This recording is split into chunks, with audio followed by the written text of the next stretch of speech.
Hello all, and welcome back to the channel. I'll apologize ahead of time as I'm on the mend from a cold, so my voice is a bit goofy, but bear with me. In my last video, I talked about adding thermal pads to my 3090 to improve mining performance and thermals, and someone in the comments mentioned that they wanted more videos about crypto mining, so let's do it. Now, I'm certainly not operating at the caliber I once did, but I still have the itch for mining and just can't quit. So today, I'll talk about what hardware I have, what I'm mining, the hash rate, how much I'm making per day, and how much I'm paying in electricity cost. So let's get into it. So the guest bedroom in my home is being used as my mining room. In here, I have 2 desktops and 4 laptops happily mining away 24/7. Now for the laptops, I let the batteries drain to about 50% charge and then pull them out to ensure they're not wasted and consumed while these machines are just sitting here mining. Let's step through the machines in this room. We'll start with the laptops and go from least to most powerful. First up is my Dell Inspiron 7577. This laptop was a beast when I bought it a few years ago, and it has traveled with me quite a bit, acting as a gaming machine as well as editing rig. Inside, it has a Core i5 7700 HQ processor, a GTX 1060 Max-Q GPU, and 8GB of RAM. Next, we move to this guy. This is an MSI GF65 gaming laptop with a Core i7 10750H processor, a 1660 Ti GPU, and 8GB of RAM. Here we have the MSI GS75 Stealth. This laptop has a Core i7 9750H, an RTX 2070 Max-Q GPU, and 16GB of RAM. Lastly, my new traveling companion is this Gigabyte Aorus 15P. This machine is an absolute beast.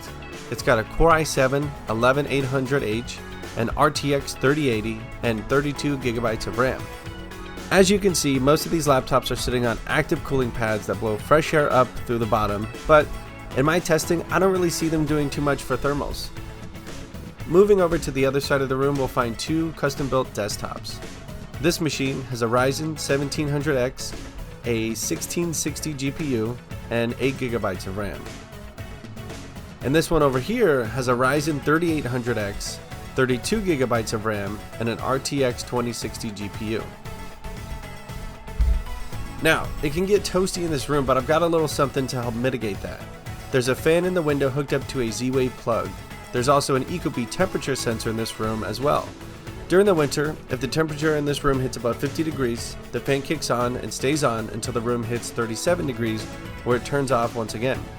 When it warms back up in my area, I'll likely flip the fan around and use it to pull warmer air out of the room and allow the HVAC system to pump in cool air. The last piece of hardware I have is my personal gaming machine. This thing is also a beast. It has a Ryzen 9 3900X, an RTX 3090 GPU, and 64GB of RAM. Of course, it lives in my office as it's a pretty actively used machine. Let's shift gears for a bit and talk about back-end stuff.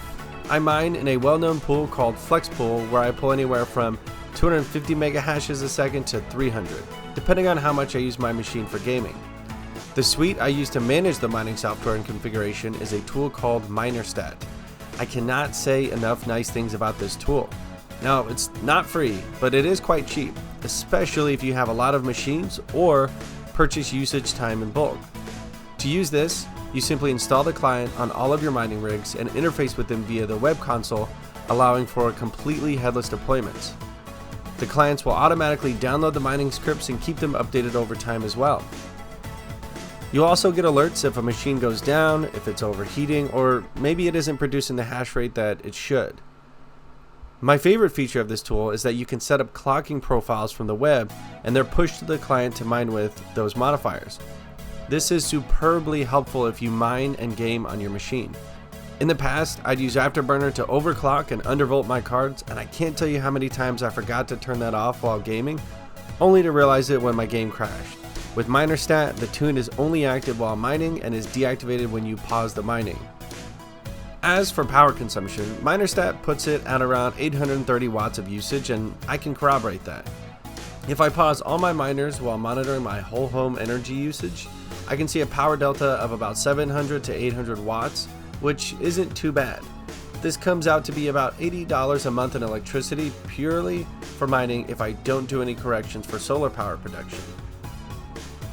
The final leg of the journey is this little guy. After I hit my predefined payout threshold on FlexPool, it automatically sends me a payout of Ethereum to my ledger Nano S, where it's secure and goes mostly untouched. Also, just for fun, I also mine with Raptorium on the CPUs at the same time as Ethereum mining on the GPUs. This coin blew up a few months back and was heavily profitable, but it's fallen from glory and has been on the decline in value for a good while. Generally, I'll mine a few hundred and quickly trade them for Bitcoin before they can depreciate much more. So that's it. That's my tiny little mining operation. I'm sure I'll get some comments below about how I could have done this or that better, or how I'm not doing it the most effective way possible. But the reality is, this is just a neat little project that I like to dink with. I'm certainly not getting rich, but I am having fun. We'll see where the future takes us, as Ethereum is still slated to go from proof of work to proof of stake later this year, which means no more GPU mining Ethereum. There's no telling if another juggernaut of GPU mining will arise, but we'll see. At any rate, thanks so much for watching, and I'll see you in the next one.